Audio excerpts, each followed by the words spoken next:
اعوذ باللہ من الشیطان الرجیم بسم اللہ الرحمن الرحیم۔ اب آئیے بسم اللہ الرحمن الرحیم، اب یہ سورہ بقرہ شروع ہو رہی ہے۔ سورۃ البقرہ جو 286 آیات پر مشتمل ہے، تقریباً 2.5 پاروں پر پھیلی ہوئی ہے۔ ہر شخص جانتا ہے کہ یہ قرآن حکیم کی حجم کے اعتبار سے سب سے بڑی سورت ہے، لیکن یہ معاملہ صرف حجم کا نہیں ہے۔ نبی اکرم صلی اللہ علیہ وسلم نے اسے سنام القرآن قرار دیا ہے۔ آپ نے فرمایا لکل شیء سنام، ہر چیز کی ایک چوٹی ہوتی ہے، جیسے اونٹ کا کوہان ہوتا ہے۔ وسنام القرآن البقرہ، سنام القرآن، قرآن کی چوٹی جو ہے وہ سورۃ البقرہ ہے۔ یہ نوٹ کر لیجئے جو میں نے کل آپ کو جو مختلف مکی اور مدنی صورتوں کے گروپوں کے بارے میں بتایا تھا کہ یہاں سے اب پہلی منزل بھی شروع ہو رہی ہے اور پہلا گروپ بھی شروع ہو رہا ہے، اور اس کے ساتھ جو اگلی صورت آئے گی وہ اس کا جوڑا ہے، سورہ آل عمران، جس کی سب سے نمایاں علامت یہ نوٹ کیجئے، یہ بھی الف لام میم سے شروع ہوئی، اگلی بھی الف لام میم سے شروع ہوگی۔ اس کے بعد 2 صورتیں مدنی اور ہیں، لیکن ان دونوں میں نہ حروف مقطعات ہے نہ کوئی اور تمہیدی کلام ہے، براہ راست خطاب سورہ نساء میں یا ایھا الناس اور سورہ مائدہ میں یا ایھا الذین آمنوا، کوئی تمہیدی بات نہیں، کوئی حروف مقطعات نہیں، براہ راست خطاب۔ وہ ایک جوڑا ہے سورہ نساء اور سورہ مائدہ، اور یہ ایک جوڑا ہے سورہ بقرہ اور سورہ آل عمران۔ سورہ بقرہ اور سورہ آل عمران کو نبی اکرم صلی اللہ علیہ وسلم نے الزہراوین بھی قرار دیا ہے۔ زہرا کہتے ہیں بڑی روشن چیز کو، یہ حضرت فاطمہ رضی اللہ تعالی عنہ کے نام کے ساتھ آتا ہے، فاطمہ الزہراء، تو زہرا بہت روشن دمکتی ہوئی شے۔ الزہراوین، یہ 2 نہایت دمکتی ہوئی صورتیں ہیں جو قیامت کے دن 2 بدلیوں کی شکل میں ظاہر ہوں گی، حضور نے فرمایا، اور جو لوگ ان صورتوں سے محبت کرتے تھے ان پر سایہ کریں گی۔ اللہم ربنا اجعلنا منہم، ہمیں اللہ تعالیٰ ان میں شامل فرما دے۔ اس سورہ مبارکہ کو 2 حصوں میں تقسیم سمجھیے۔ ویسے تو یہ کہ رکوع آئیں گے، پارے بھی بدلیں گے اس میں، لیکن حصے 2 ہیں۔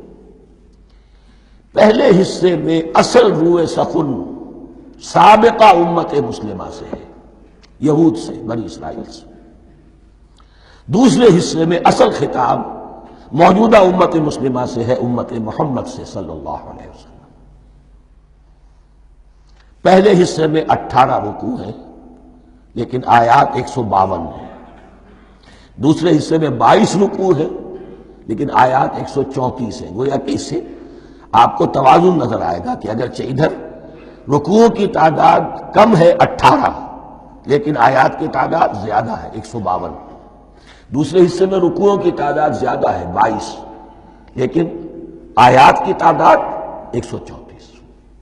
اسی لیے اس کا ایک نام میں نے تجویز کیا ہے، وہ اس لیے تاکہ کچھ حقائق آپ کے ذہنوں میں ان ناموں کے حوالے سے بھی انشاءاللہ محفوظ ہو جائیں گے۔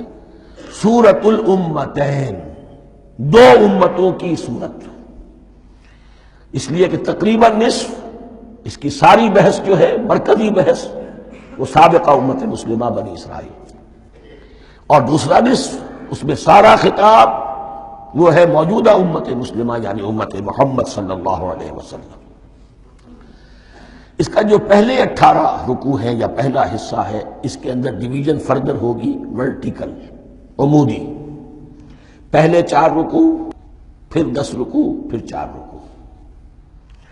لیکن جو 22 رکوع ہیں دوسرے حصے کے، دوسرے نصف کے، اس میں ڈویژن جو ہے جو ہاریزونٹل ہے، وہ افقی تقسیم ہے، عمودی نہیں، افقی۔ وہ میں بعد میں بیان کروں گا جب ہم وہاں پہنچ جائیں گے۔ ان کو پہلے سمجھ لیجئے کہ اس پہلے حصے کی جو تقسیم میں نے کی ہے، پہلے 4 رکوع، پھر 10 رکوع اور پھر 4 رکوع۔ پہلے 4 رکوع یوں سمجھیے کہ پورے قرآن مجید کے لیے اس کی حکمت اور فلسفے کا جو حصہ مکی قرآن میں بیان ہو چکا تھا اس کا خلاصہ ہے۔ جب یہ صورت نازل ہو رہی ہے تو یہ تو مدینہ میں حضور تشریف لا چکے ہیں، 12-13 سال جو ہے گزر چکے ہیں، اور ان 12-13 سالوں کے دوران 2/3 قرآن نازل ہو چکا ہے۔ اس میں جو بھی حکمت، فلسفہ اور بنیادی دعوت، یہ جو چیزیں مکی قرآن میں بیان ہوئی، ان کا خلاصہ نچوڑ نکال کر یہاں 4 رکوعوں میں رکھ دیا گیا۔ اگرچہ ان میں بھی جب گہرائی میں آپ دیکھیں گے تو روح سخن جو ہے وہ بنی اسرائیل کی طرف ہے، وہ میں بعد میں عرض کروں گا، لیکن اضافی طور پر یہ سمجھ لیجئے کہ پورے مکی قرآن کے حکمت اور پیغام کا خلاصہ ان 4 رکوعوں میں۔ پھر 10 رکوع ہیں جن میں براہ راست خطاب ہے سابقہ امت مسلمہ، یا بنی اسرائیل۔ اس کے بھی 2 حصے ہیں۔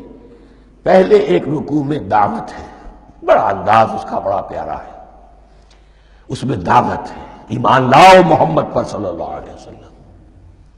اور اس کے بعد 9 رکوع ہیں ملامت کے، ملامت، تنقید، تم نے یہ کیا اور یہ کیا اور یہ کیا، ہم نے یہ احسان کیے، یہ احسان کیے، یہ احسان کیے، تم نے یہ ناشکری کی، یہ ناشکری کی، یہ ناشکری کی۔ اور اس سب کا نتیجہ آخری 4 رکوعوں میں ہے کہ اب تمہیں اس منصب سے معزول کیا جا رہا ہے جس پر تم 2000 برس تک فائز رہے ہو، اور تمہیں ہٹا کر اب ایک نئی امت محمد کی شکل میں جو وجود میں آ چکی ہے صلی اللہ علیہ وسلم، اسے اس پر فائز کیا جا رہا ہے۔ اور اس کی علامت کے طور پر اسے میں کہا کرتا ہوں کورونیشن، تاج پوشی۔ ایک امت معزول، دوسری امت اس کا نصب ہو رہا ہے، اس کی تاج پوشی کے لیے سمبل، علامت کیا ہے؟ قبلہ تحویل۔ وہ قبلہ یروشلم سابقہ امت کا قبلہ اب ادھر رخ نہیں ہوگا، اب اہل توحید کا قبلہ یہ مکے کی طرف ہوگا، بیت اللہ کی طرف ہوگا۔ تو تحویل قبلہ کا مضمون ہے جو ان 4 رکوعوں میں آتا ہے۔ تو یہ میں نے تھوڑی سی تمہید جو ہے آپ کے سامنے رکھ دی ہے۔ اب بسم اللہ کیجئے۔ صدق اللہ العظیم۔